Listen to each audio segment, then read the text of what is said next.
Hello মুভিম্যানের বন্ধুরা, কেমন আছেন সবাই? এই যে ছেলেটাকে দেখছেন, ওর নাম লি। সে হঠাৎ করেই শহরের একটা স্কুলে ভর্তি হয়। স্কুলের সবাই তাকে দেখে ভাবে এ তো একটা সাধারণ বাচ্চা, কিন্তু তারা জানতো না এই শান্তশিষ্ট চেহারার আড়ালে লুকিয়ে আছে এক শাওলিন যোদ্ধা, যার এক লাথিতেই বড় বড় ফাইটাররা কুপকাত হয়ে যায়। কিন্তু লি তো আর মারামারি করতে শহরে আসেনি, সে এসেছিল একটা সাধারণ জীবন কাটাতে। কিন্তু তার ভাগ্যেই লেখা ছিল অন্য কিছু। একদল গুন্ডা তার নতুন পরিবারের পেছনে পড়ে যায় একটা রহস্যময় পান্ডা পুতুল চুরি করার জন্য। এখন এই কুংফু মাস্টার কি করবে? সে কি তার আসল পরিচয় লুকিয়ে রাখবে, নাকি শহরের গুন্ডাদেরকে বুঝিয়ে দেবে যে বাচ্চাদের সাথে পাঙ্গা নেওয়া ঠিক না? চলুন আজ আমরা দেখবো এই ছোট্ট মাস্টারের ধুমধুমার অ্যাকশন আর মজার সব কাণ্ড কারখানা। গল্পটা কিন্তু দারুণ জমবে, তাই শেষ পর্যন্ত অবশ্যই দেখবেন। আর বরাবরের মতো আমি মুভিম্যান আছি আপনাদের সাথে। আমাদের আজকের মুভির নাম শাওলিন বয়। আমাদের গল্পটা শুরু হয় একটা বৌদ্ধ মন্দিরে। সকাল সকাল মন্দিরের আগরবাতি কেবল জ্বলতে শুরু করেছে, আর স্ক্রিনে আমরা লিকে দেখতে পাই। লি দেখতে ছোট হলেও মারাত্মক লেভেলের কুংফু শিখেছে। আজ তার পরীক্ষা। এই আগরবাতি নেভার আগেই তাকে মন্দিরে থাকা সব যোদ্ধাদেরকে হারাতে হবে। মন্দিরে দুইজন যোদ্ধা পাহারা দিচ্ছে,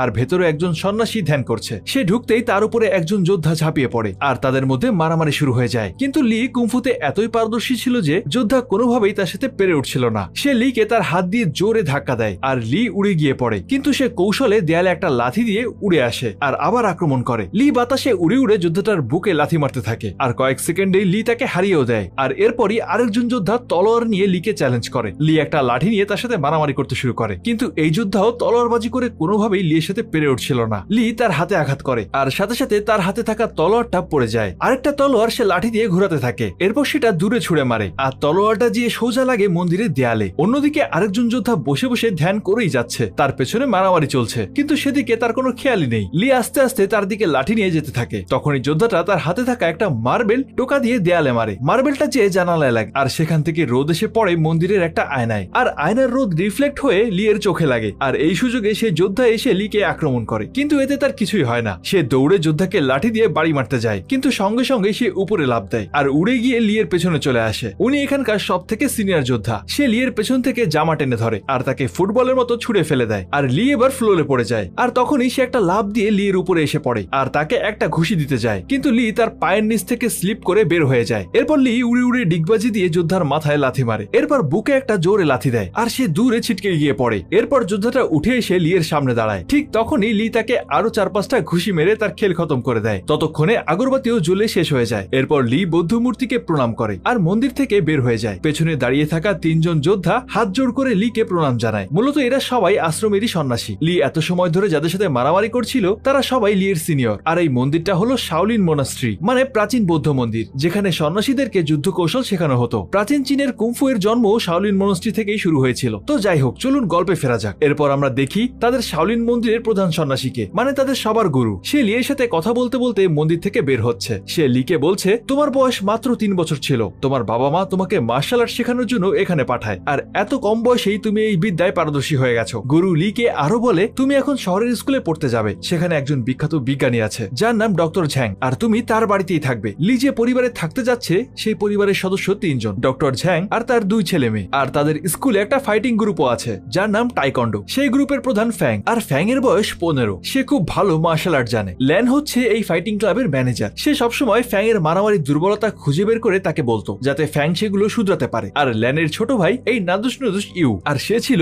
1 নম্বরের খাদক। সে সারাদিন বসে বসে শুধু খায়, তার আর কোনো কাজই নেই। ফ্যাং, শ্যান, ল্যান আর ইউ 4 জনই খুব ভালো বন্ধু। আসলে লি ল্যানদের বাসায় থাকবে। ল্যান হলো ওই সায়েন্টিস্ট ঝ্যাং এর মেয়ে। ডক্টর ঝ্যাং তার কাজ নিয়ে খুব ব্যস্ত থাকে। সারাদিন গবেষণা আর নতুন নতুন জিনিস বানানোই তার নেশা। সে তার কাজের জন্য ছেলে মেয়েদেরকে ঠিক মতো সময় দিতে পারতো না, কিন্তু সে তাদেরকে অনেক ভালোবাসতো। ল্যানের মা কয়েক বছর আগেই মারা যায়, আর তাদের মা মারা যাওয়ার পর থেকে তাদের বাবা কাজে আরো অনেক বেশি ব্যস্ত হয়ে পড়ে। ঝ্যাং নতুন একটা ডিভাইস বানিয়েছে যেটা এআই এক্সপার্ট, আর এটা ছিল একটা নতুন আবিষ্কার যেটা বহির্বিশ্বে খুব চড়া দামে বিক্রি করা সম্ভব। আর তাই তার এই ডিভাইসের উপরে শহরের নামকরা সন্ত্রাসী আর ব্যবসায়ী ল্যারির নজর ছিল। তারা ডিভাইসটা চুরি করার প্ল্যান বানাচ্ছিল। এরপর আমরা দেখি ডক্টর ঝ্যাং তার মেয়ের সাথে ভিডিও কলে কথা বলছে। ল্যান তার বাবার উপরে খুব মন খারাপ করে আছে, কারণ তার বাবা ঠিক মতো বাসায় আসতো না। তখন সে তার মেয়েকে বলে, আমি তাড়াতাড়ি বাসায় আসবো, তোমরা নিজেদের খেয়াল রেখো। আমি তোমার জন্য একটা উপহার পাঠিয়েছি, ওটা খুলে দেখো। আসলে তার বাবার উপহারটাই ছিল মূলত ওই ডিভাইসটা যেটা ল্যারি চুরি করতে চায়। আর ঠিক এই সময় লি এসে তাদের বাসায় পৌঁছায়। ল্যান তাকে ওয়েলকাম করে। সে লিকে তার রুম দেখাতে নিয়ে যায়। অন্যদিকে তার বাবা গুন্ডাদের হাতে মার খাচ্ছে, সেটা আবার ভিডিও কলে দেখা যাচ্ছে। কিন্তু ল্যান তখন লিকে নিয়ে ব্যস্ত। ল্যারির গ্যাং ডক্টর ঝ্যাংকে পেটাচ্ছে ডিভাইস দেওয়ার জন্য। সে ঝ্যাংকে বলে, তোমার তোমার বানানো ডিভাইসটা আমাকে দাও, যেটা নিয়ে তুমি এতদিন কাজ করছিলে। কিন্তু ঝ্যাং তাদেরকে বলে, কই, আমি তো শুধু নতুন এআই টেকনোলজি নিয়ে কাজ করছিলাম। আমি এমন একটা রোবট বানিয়েছি যেটা আমার বাচ্চাদের মায়ের গলায় কথা বলতে পারবে। আমি শুধু আমার ছেলে মেয়েদের খুশির জন্য এই রোবট বানিয়েছিলাম। কিন্তু ল্যারি কিছুতেই মানতে চাচ্ছিল না, সে শুধু ওই ডিভাইসটাই চায়। কে জানে ওটা দিয়ে কি করবে। আসলে তারা একটা ভুল ইনফরমেশন পেয়েছিল। তারা ভেবেছিল ঝ্যাং এমন কোনো ডিভাইস বানাচ্ছে যেটা দিয়ে হয়তো অনেক কিছু করা সম্ভব। আর ডিভাইসটা না পেয়ে ল্যারির মাথায় একটা বুদ্ধি আসে। সে ল্যাবের সিসিটিভি ফুটেজ চেক করে আর দেখতে পায় ডিভাইসটা ঝ্যাং তার বাড়িতে পার্সেল করে পাঠিয়েছে। এরপর গ্যাংয়ের দুজন গুন্ডা ফ্লপি আর ফিস্ট তাদের বসকে বলে, বস আপনি এত চিন্তা করবেন না, আমরা এখনই সায়েন্টিস্টের বাসায় গিয়ে ওই ডিভাইসটা নিয়ে আসবো। আর এই দুই বলদ নিজেরাই সেদে মিশনটা ঘাড়ে নেয়, কারণ গুন্ডা হওয়ার পরে এই প্রথম তারা কোনো কাজ পেয়েছে, তাই এটা তো কোনোভাবেই হাতছাড়া করা যায় না। আর তারপর এই দুজন আজব এক ছদ্মবেশ নেয়। একজন মাথায় লাল টুপি আর হাফ প্যান্ট পরেছে, হাতে আবার একটা টপ। আরেকজন ভদ্রলোকের মতো জামা কাপড় পরেছে, চোখে আবার সানগ্লাসও আছে। তাদের দেখে একদম বলদের মতো লাগছিল। এরপর তারা দুজন একটা গাড়ি নিয়ে ডক্টর ঝ্যাং এর ঘরের সামনে চলে আসে আর সেখানে এসে বসে চিন্তা করতে থাকে কিভাবে তারা ডিভাইসটা উদ্ধার করবে। একজন বলে, রাতের বেলায় চুপি চুপি আমি ওদের বাসায় ঢুকে যাব আর ঢুকে ওই ডিভাইসটা চুরি করে নিয়ে আসবো। আর তখন আরেকজন বলে, আরে বলো, টেক ইট ইজি, সকালবেলায় তো ওরা এমনিতেও স্কুলে চলে যাবে, তখন তো ঘর ফাঁকাই থাকবে, আমরা আরামায়েশ করে পুরো ঘর খুঁজে ডিভাইসটা নিয়ে আসতে পারবো। তারা দুজন সকালে চুরি করার প্ল্যান করে আর রাতে গাড়িতে ঘুমিয়ে যায়। এদিকে ঘরের ভেতর লি নতুন শহরে সবকিছু নতুন করে শিখছিল। এমন ঘরোয়া পরিবেশ তার কাছে একেবারেই নতুন, কারণ সে ছোট থেকেই পরিবারের সাথে বড় হয়। ল্যান তার ভালোই খাতির যত্ন করেছে আর লিকেও তার বেশ পছন্দ হয়েছে। শান্তশিষ্ট ভদ্র বাচ্চা। লি দেখতে পায় ল্যান টাইকুন্ডুর ম্যাচ দেখছে আর এমন খেলা সে আগে কখনো দেখেনি। এটা দেখে তার খুব পছন্দ হয়। সে ঘরের কোনায় দাঁড়িয়ে টিভিতে ম্যাচ দেখছিল আর নিজে নিজেই হাত পা নাড়িয়ে সেই ফাইটিং কৌশল আয়ত্ত করছিল। এরপর রাতের বেলায় লি ধ্যানে বসে। ঠিক তখন ইউ জোরে সাউন্ড দিয়ে ভিডিও গেম খেলছিল। গেমের শব্দে লি এর ধ্যান ভেঙে যায়। সে উঠে এসে দেখে ইউ গেম খেলছে। প্রথমে সে একটু বিরক্ত হলেও সেও তো আসলে একটা ছোট বাচ্চা, তাই একটু পরে সে নিজেও গেম খেলতে শুরু করে দেয় আর সে কিছুক্ষণের মধ্যেই গেমের নেশায় পড়ে যায়। আমাদের এখানেও আর ব্যতিক্রম কি, বাচ্চাদেরকে গেম ধরিয়ে দিতে পারলেই হলো, আর কোনো চিন্তা নেই।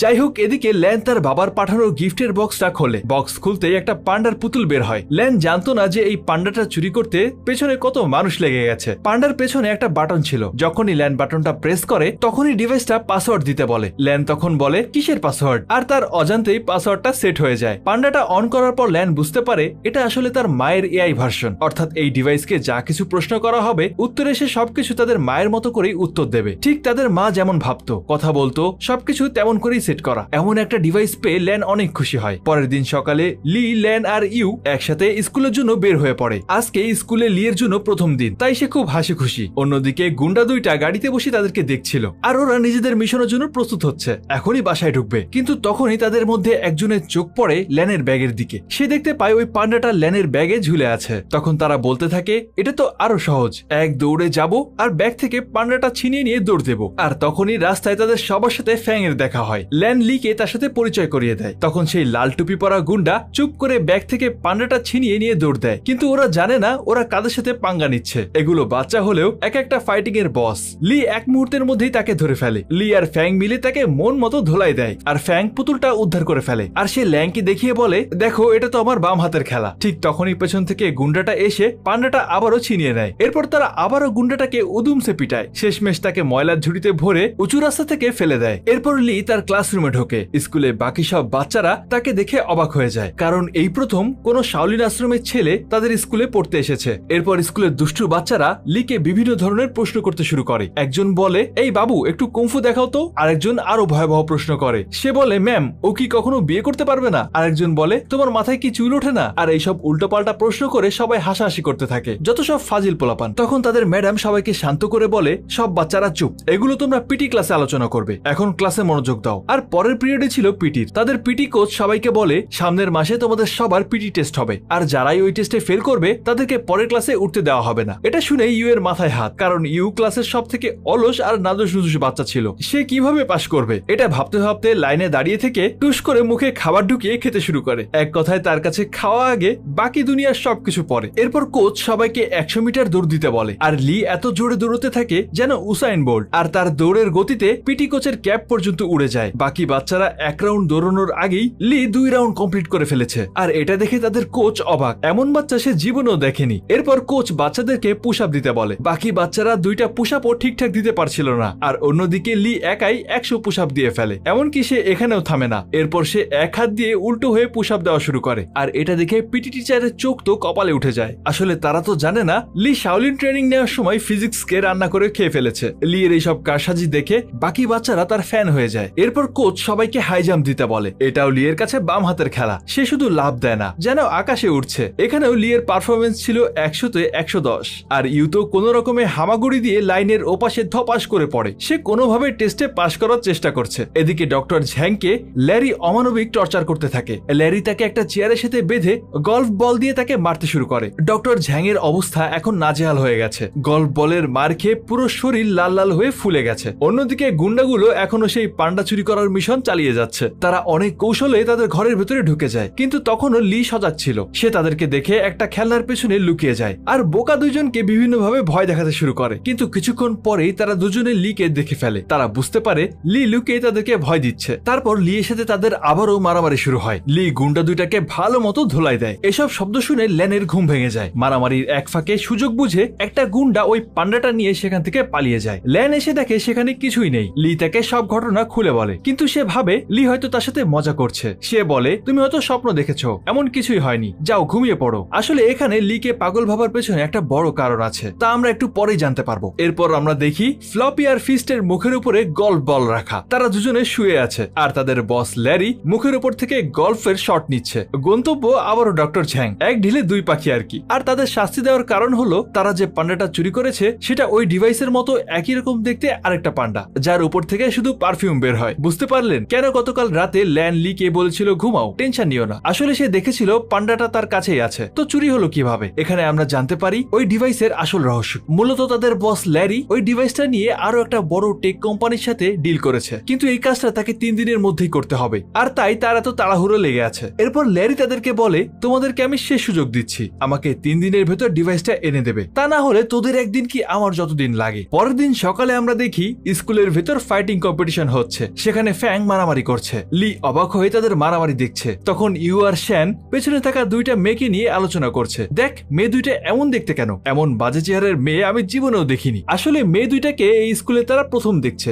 এর আগে কখনো দেখেনি। আপনারা কি চিনতে পেরেছেন? আরে হ্যাঁ, এরা দুজন হলো ফ্লপি আর ফিস্ট। তারা বাচ্চাদের স্কুল ড্রেস পরে মেয়ে সেজে স্কুলে ঢুকেছে। একটু ভাবুন কি পরিমাণ বুদ্ধি হলে দুই বুড়ো এই কাজটা করতে পারে। তারা দুজন ল্যানের ব্যাগ থেকে সুযোগ বুঝে পান্ডা নিয়ে দৌড় দেবে। এটাই হলো তাদের প্ল্যান। তাদের জীবনে কোনো আপডেট নেই, প্ল্যান একটাই, যাই হয়ে যাক না কেন পান্ডা নিয়ে দৌড় দেব। যাই হোক, হঠাৎ করেই আমরা দেখি লি ফ্যাংকে চ্যালেঞ্জ করে বসে। আসলে এরা দুইজনই ছিল স্কুলের স্টার, তাই এই চমৎকার লড়াই দেখার জন্য স্কুলের সব বাচ্চারা দৌড়ে সামনে চলে আসে। আর পেছনে পড়ে থাকে তাদের ব্যাগ। তখন গুন্ডা দুইটা ল্যানের ব্যাগ খুঁজে বের করে, তার ব্যাগ থেকে পান্ডাটা ছাড়ানোর চেষ্টা করতে থাকে। অন্যদিকে লি আর ফ্যাং এর মধ্যে হাড্ডাহাড্ডি লড়াই চলছে। আর এখানে কেউ কারো থেকে কম না, কেউই যেন হারতে রাজি হচ্ছিল না। শেষমেশ তারা একজন অন্যজনকে না মারার সিদ্ধান্ত নেয় আর লড়াই এখানেই শেষ করে। তখন সবাই পেছনের দিকে তাকায়। এমন সময় গুন্ডাদের একজনের নকল চুল খুলে যায় আর ওরা ধরা খেয়ে যায়। আর এবার সব বাচ্চারা মিলে সিদ্ধান্ত নেয় এই দুই কমেডিয়ানকে উদুমসে কেলাবো। কিন্তু ঠিক তখনই একজন বুদ্ধি করে একটা বাচ্চা মেয়েকে ধরে বলে, তোমরা যদি আমাদেরকে না যেতে দাও তাহলে আমি এই মেয়েকে গলা টিপে মেরে ফেলবো।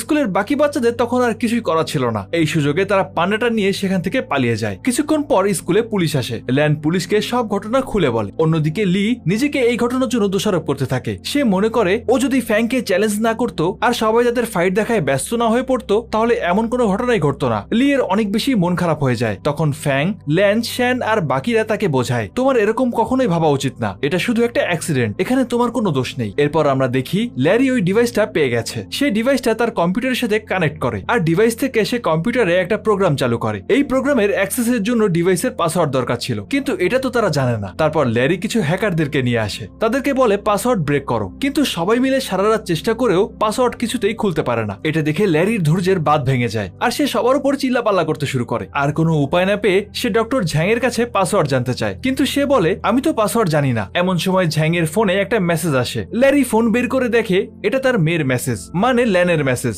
ল্যান লিখেছিল, কাল আমার জন্মদিন, তুমি যতই ব্যস্ত থাকো না কেন কাল অবশ্যই আসবে। আর এটার রিপ্লাইতে ল্যারি বুদ্ধি করে লেখে, তুমি টেনশন করো না, আমি অবশ্যই আসবো, আর মেসেজ সেন্ড করে দেয়। পরের দিন সন্ধ্যায় ল্যান তার সব বন্ধুদেরকে নিয়ে বাসায় বার্থডে পার্টির আয়োজন করে। বাকিরা ল্যানকে বাসায় একা রেখে মার্কেটে গিফট কিনতে যায়। তখন ল্যান মেসেঞ্জার খুলে দেখে যে তার বাবা ঘরের বাইরে এসে মেসেজ দিয়েছে। আসলে তার বাবার ফোন থেকে ল্যারি মেসেজটা তাকে পাঠিয়েছিল আর তাকে বাড়ির বাইরে বের হতে বলছিল। যখনই ল্যান বাইরে আসে তখনই তাকে গুন্ডারা কিডন্যাপ করে গাড়িতে তুলে নিয়ে যায়। কিন্তু কিডন্যাপ করার সময় লি আর আর ফ্যাং দেখে ফেলে। তারা দেরি না করে দ্রুত সাইকেল নিয়ে ওই গাড়ির পিছু করতে থাকে। গাড়িটা ল্যানের বাবার ল্যাবেই যাচ্ছিল। পিছু করতে করতে শেষমেশ তারা ল্যাবে গিয়ে পৌঁছায়। সেখানে গিয়েই লি আর ফ্যাং ল্যানকে খুঁজতে থাকে। এদিকে আমরা দেখতে পাই ল্যারির সাথে তার বিজনেস পার্টনারের ঝগড়া লেগে গেছে, মানে ওই ডিভাইসটা পাওয়া নিয়ে আর কি। ল্যারি ওই ডিভাইসটা এখনো তার বিজনেস পার্টনারকে দিতে পারেনি, কারণ এটা অন হচ্ছে না। আর এদিকে ল্যারির সময়ও ফুরিয়ে যাচ্ছে, কিন্তু এখনো পাসওয়ার্ড ম্যানেজ করতে পারেনি। এরপর ল্যারি ল্যানের গলায় চাকু ধরে তার কাছে পাসওয়ার্ড জানতে চায়। ল্যান প্রথমে বলতে চায় না, তারপর ল্যারি তাকে অনেক ভয় দেখায়। তখন ল্যান বলে, কিসের পাসওয়ার্ড? ল্যারি তাকে বলে,